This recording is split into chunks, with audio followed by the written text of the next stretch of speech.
Vinde para semear, anunciar e cuidar da palavra.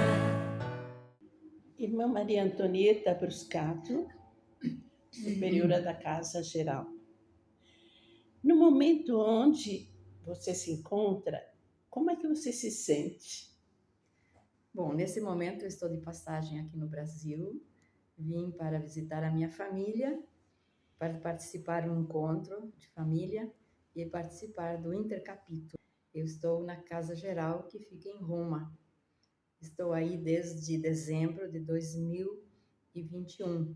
É um mandato de 3 anos e esse mandato vai terminar no dia 31 de dezembro de 2024. Depois, se Deus quiser, voltarei para o Brasil para sempre. Me sinto muito bem servindo as irmãs em tudo aquilo que elas necessitam. Na Casa Geral tem sempre muito movimento, irmãs que chegam, irmãs que partem, e eu estou aí para servir as irmãs, dar um suporte também para o governo geral. Eu me sinto muito bem de prestar esse serviço à congregação. Poderia contar um pouquinho dessas alegrias do reencontro, suas experiências com os familiares? Então, nós temos a possibilidade de visitar a família cada ano, estando na nação. Quando a gente está fora da nação, cada 2 anos. Então, eu aproveitei visitar a família, porque vim para esse encontro. E também para participar do encontro de família, da família dos descendentes dos meus avós, que vieram da Itália no final do século XIX.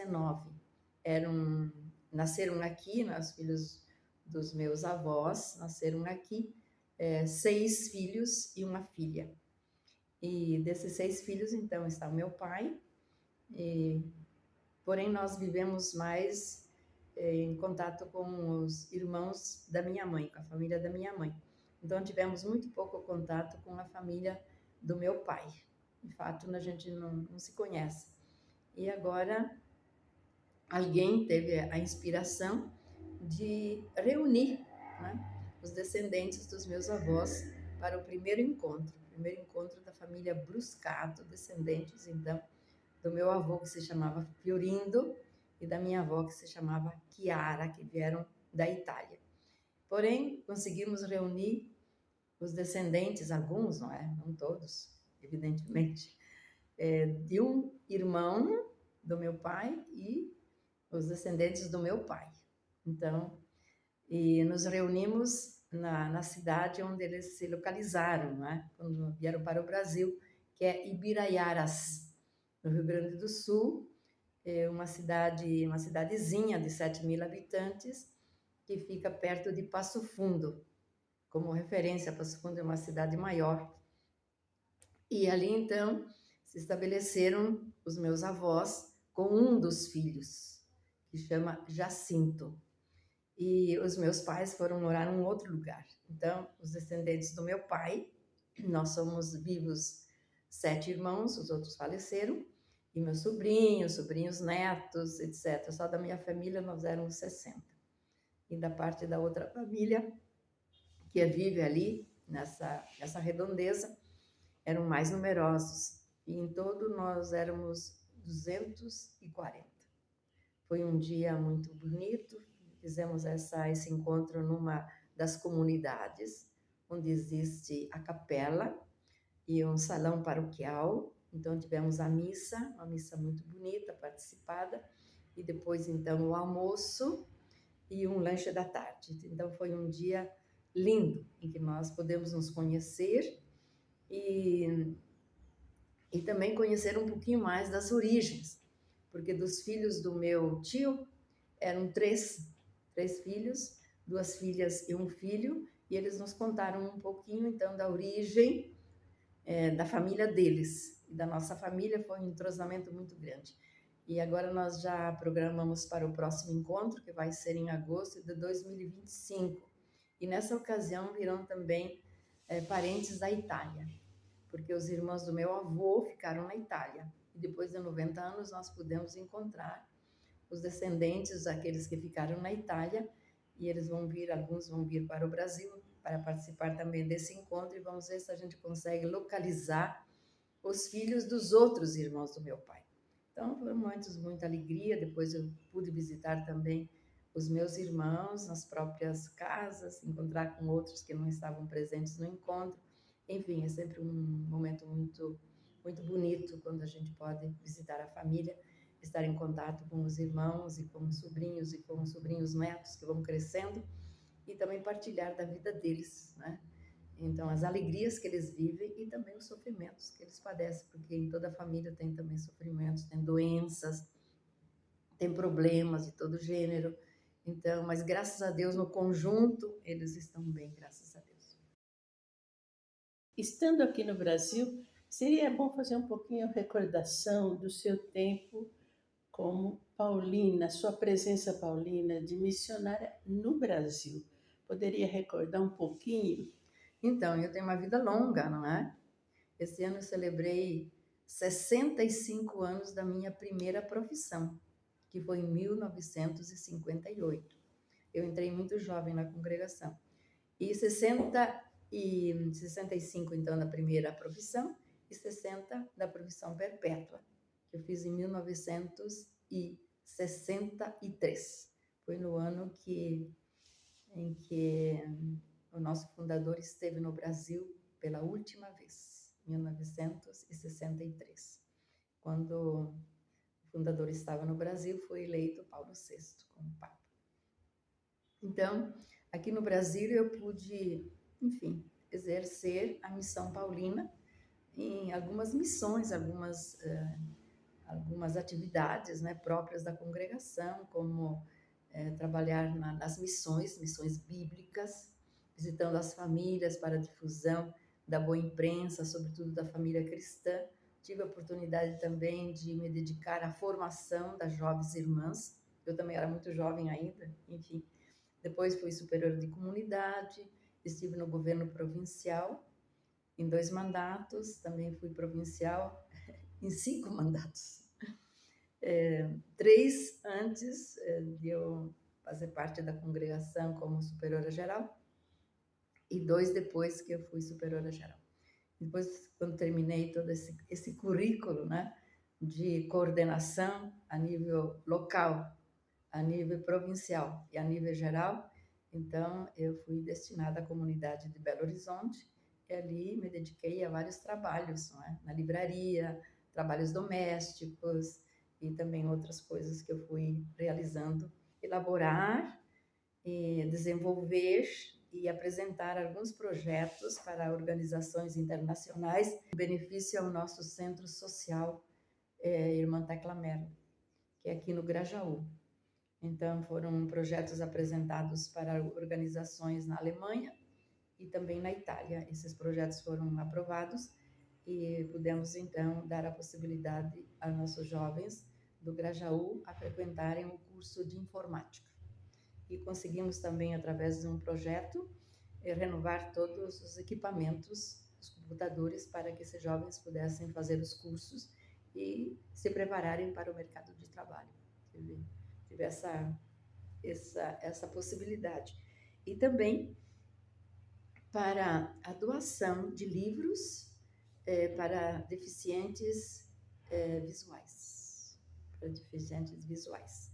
Então, nós publicamos livros em braille e conseguimos, então, a doação de livros para 5 casas que acolhem, que dão suporte a crianças e jovens e adolescentes deficientes visuais.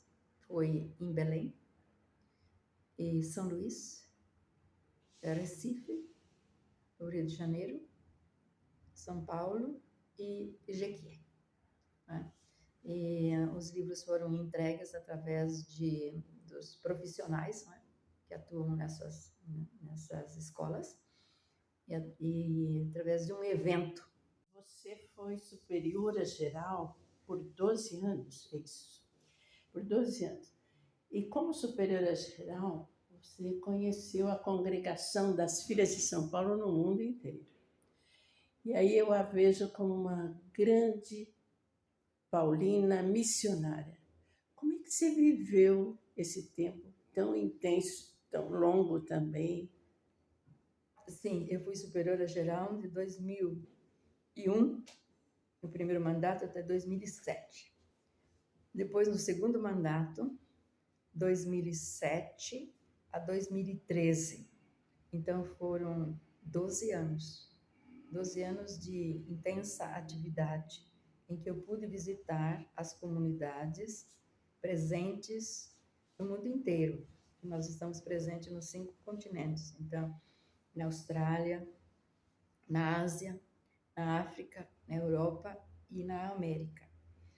Então, visitando as comunidades, sempre temos contato também com a realidade, que a gente, antes de visitar a comunidade, estuda a nação, conhece, procura conhecer a realidade daquela nação, suas riquezas, seus desafios, sua história, suas possibilidades. Depois, quando se chega na comunidade, as irmãs também partilham aquilo que elas vivem, os desafios que elas enfrentam. E depois, como superiora geral, então, conversa com cada irmã.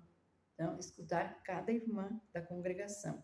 Eu tive essa graça, eu considero uma graça muito grande, que Deus me teve confiança, enfim, em mim, de me dar esse dom, não é, de servir a congregação nesse nível, não é? Eu posso dizer que a experiência mais forte que eu tive nesse período foi sentir-me enviada pela congregação, né, por Deus, através da congregação, mas sentir uma força também superior a mim mesma. Né? E eu me sentia, como diz o Salmo, levada em asas de águia, né? Levadas como em asa de águia. Né?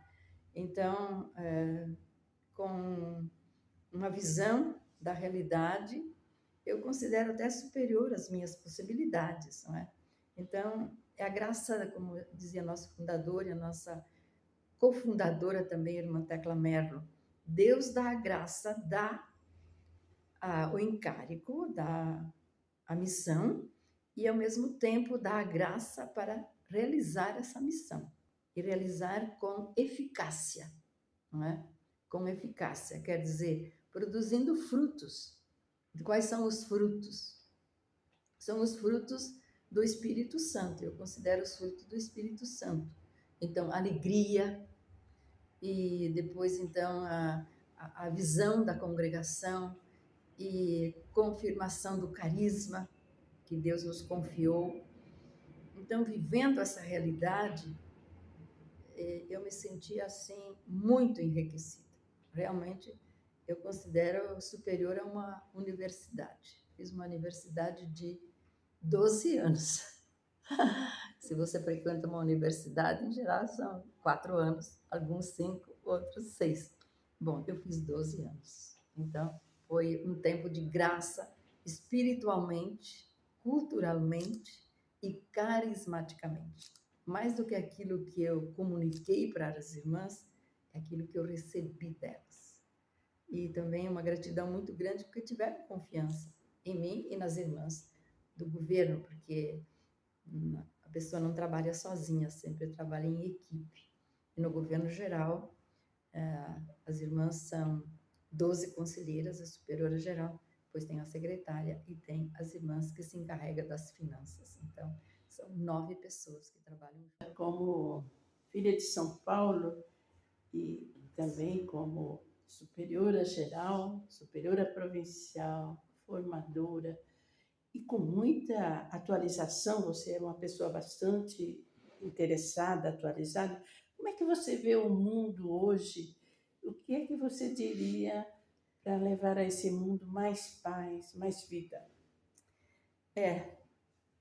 Acompanhando a realidade mundial e a realidade brasileira, porque eu estou na Itália, mas eu acompanho diariamente o que acontece no Brasil através dos canais de comunicação.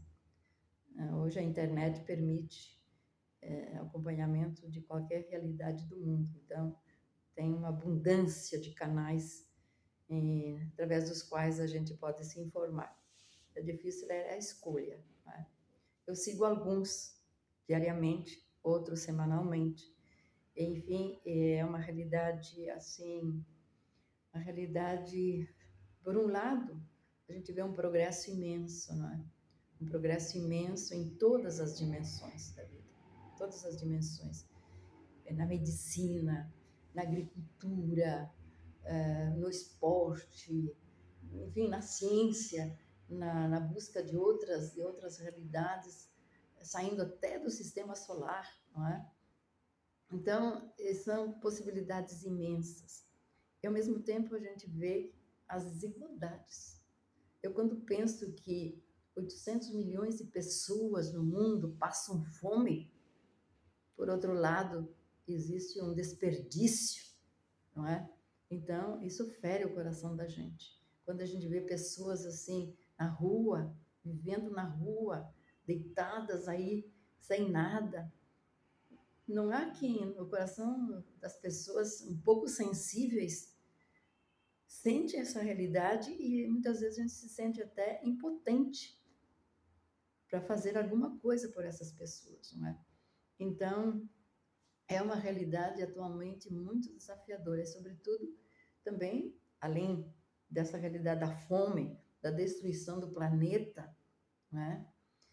E a violência, a violência, a violência que é apresentada todos os dias nos meios de comunicação, que é a guerra.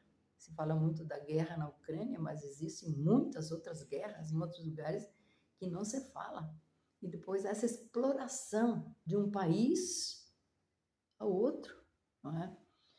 E quando a gente vê também as riquezas que Deus colocou no nosso planeta, não é? Essas riquezas que poderiam fazer com que a humanidade vivesse na paz, vivesse na serenidade, tendo o necessário para viver. Então a gente vê que alguns têm muito e outros têm nada. Então isso causa uma tristeza muito grande, uma preocupação, e também é um convite para nós, cada um no seu pequeno, não é? Como dizia a Madre Teresa, é uma gota no oceano que você pode colocar, mas se você não coloca essa gota, está faltando a gota no oceano. Então, se cada um fizer a sua parte, nós podemos ter um mundo melhor, não é? Então, esse desejo que eu tenho e que muitas pessoas têm de um mundo mais justo, mais igualitário, mais honesto, não é uma utopia, é uma meta a ser alcançada. Agora, para alcançar essa meta, então é preciso que todos nós, mas sobretudo quem tem o poder na mão, né, se conscientizasse que nós estamos aqui para servir um ao outro e não para nos servir do outro. Então eu vejo essa realidade assim preocupante. O Papa, todos os dias, ele nos chama à consciência e à responsabilidade de criar um mundo que seja para todos e não somente para alguns.